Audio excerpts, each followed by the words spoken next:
Before we go any further, if you value serious historical research, practical craft knowledge, and techniques pulled from the deep past rather than modern myths, subscribe to the History Vault channel now. What you are about to hear is one of those rare methods where archaeology, material science, and forgotten northern traditions intersect in a way that still has real-world applications today. Across Scandinavia, the Baltic regions, and the northern fringes of medieval Europe, archaeologists have uncovered wooden structures that defy expectation.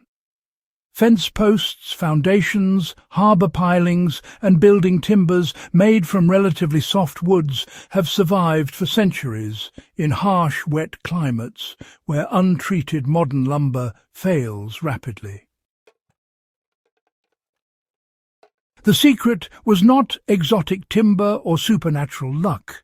It was a deliberate, repeatable technique that transformed ordinary wood into something approaching stone in durability. This northern trick was so effective that later generations assumed the wood itself was different. In reality, it was the treatment that changed everything. Northern builders understood that decay begins before wood ever touches the ground. The core insight behind this forgotten method was really a deep understanding of how rot actually begins.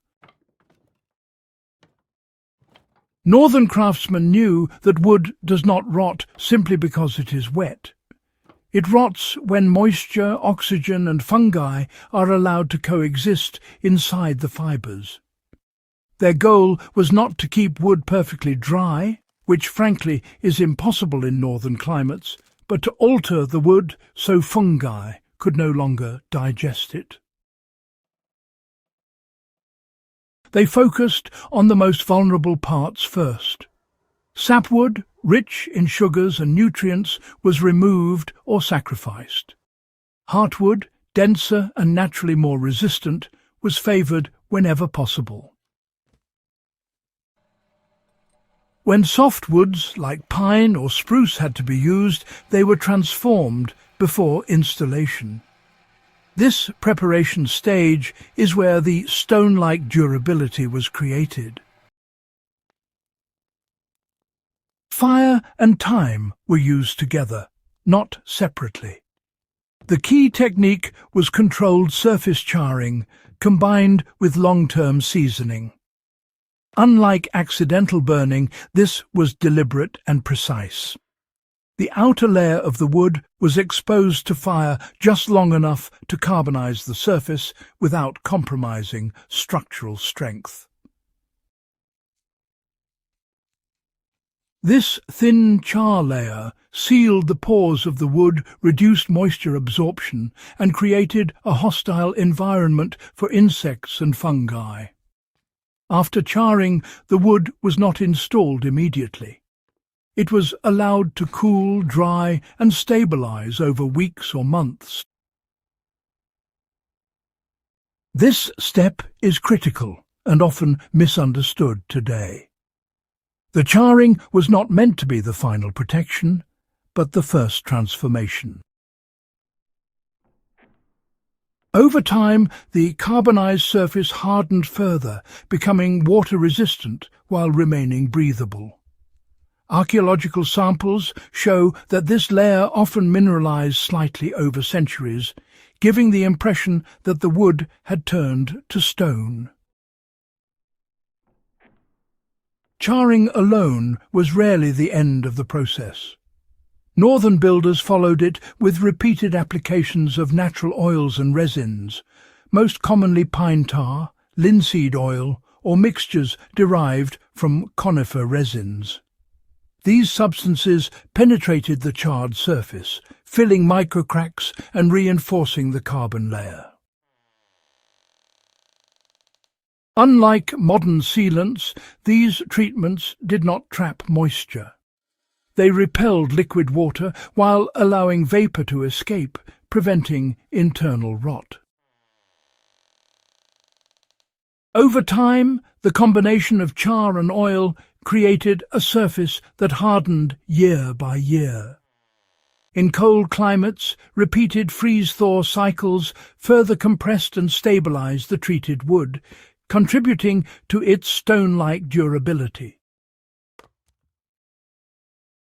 To apply this today, softwood posts or boards can be lightly charred with controlled flame, brushed clean, then soaked or repeatedly coated with raw linseed oil or pine tar.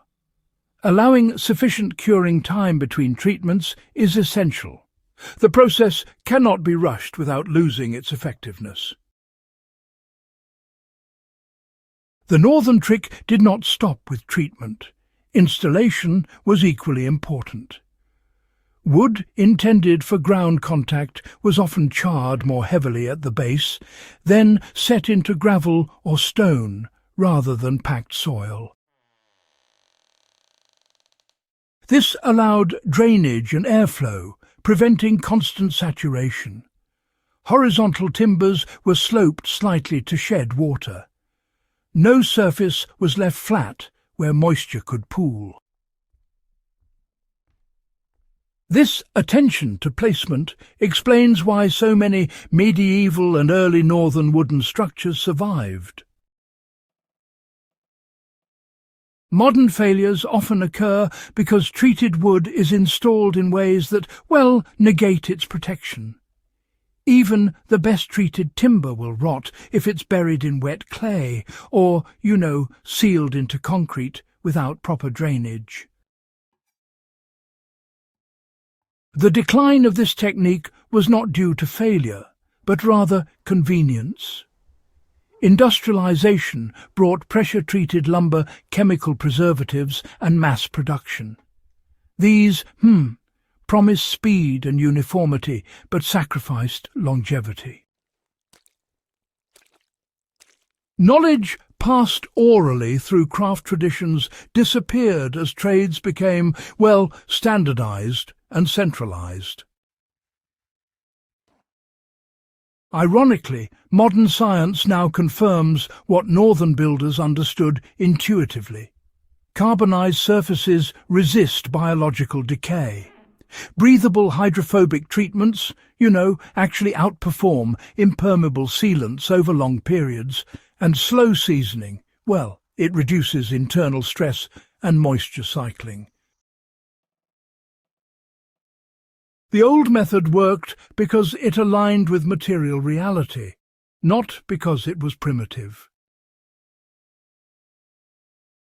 For survivalists, off-grid builders, and serious historians, this forgotten northern trick offers a blueprint for durability without industrial dependency. Softwood, often dismissed as inferior, can be transformed into long-lasting material using fire oil patience and correct installation. This knowledge is especially valuable in remote environments where hardwoods and chemical treatments are unavailable. Applying the method today requires discipline rather than expense. Controlled charring, proper curing, natural oils and thoughtful placement can extend the life of softwood structures by decades. This is not theory.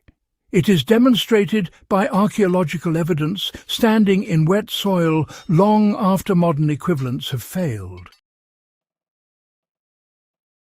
The idea that wood can be made to behave like stone challenges modern assumptions about materials.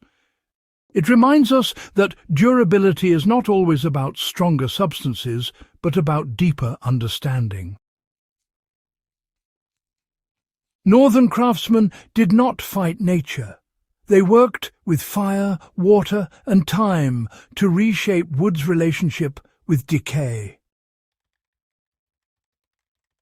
If this exploration revealed something new and valuable, subscribe to the History Vault channel and share this guide with others who appreciate serious historical knowledge. Forgotten techniques like this survive only when they are understood, practiced, and passed on.